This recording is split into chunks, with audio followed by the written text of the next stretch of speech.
மதிய வணக்கம். ஆரம்பத்துக்கு முன்னாடி சில பேருக்கு நன்றி சொல்ல வேண்டியது இருக்கு. அந்த நன்றி மட்டும் நான் சொல்லிடுறேன்.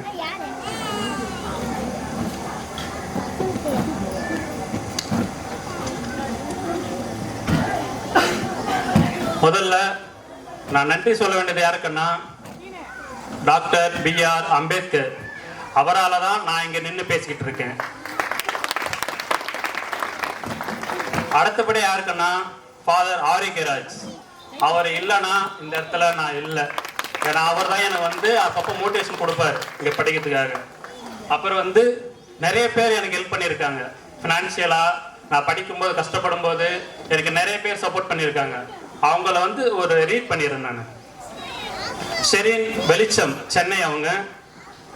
Regina teacher Velanthangal. Suresh sir DLF போரூரில் இருக்கு.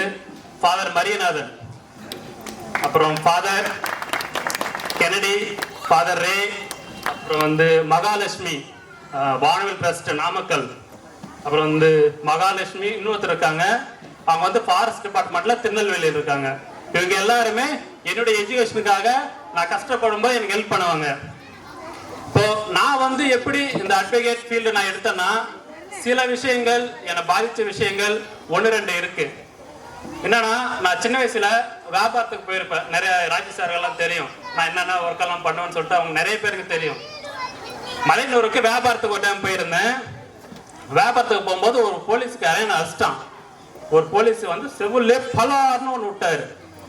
ஏன்டா அடிச்சான்னு கேட்டதுக்கு அவர் சொல்றாரு, ஏன் முன்னாடி எப்படி நீ லுங்கி தூக்கி கட்டலாம் அப்படின்னு.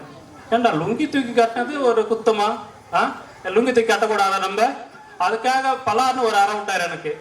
அப்ப நான் முடிவு பண்ணேன், இவங்களை கொஸ்டின் கேட்கணும்னா ஒண்ணு நம்ம படிச்சு ஏதோ ஒரு வேலையில இருக்கணும், ஒண்ணு கவர்மெண்ட் எக்ஸாம்ல இருக்கணும், இல்லையா நம்ம அட்வொகேட் ஆகணும் அப்படின்னு நான் டிசைட் பண்ணேன்.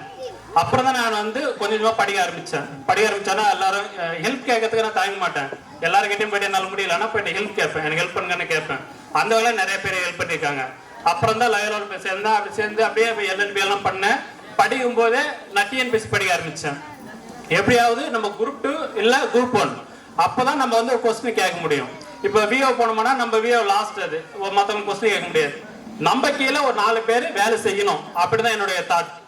அப்புறம் LLB ஒரு பக்கம் போட்டேன், அது படிச்சுட்டே இருந்தேன். அப்புறம் வேலை பார்த்துக்கிட்டும் TNPSC படிச்சுட்டு இருந்தேன். TNPSC கிளியர் பண்ண முடியல, அட்வொகேட் அதுக்குள்ள கிளியர் ஆயிடுச்சு. அதில் நான் ஹைகோர்ட்ல ஜூனியரா ஜாயின் பண்ணிட்டேன்.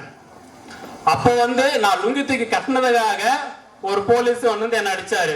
இப்போ நான் அதே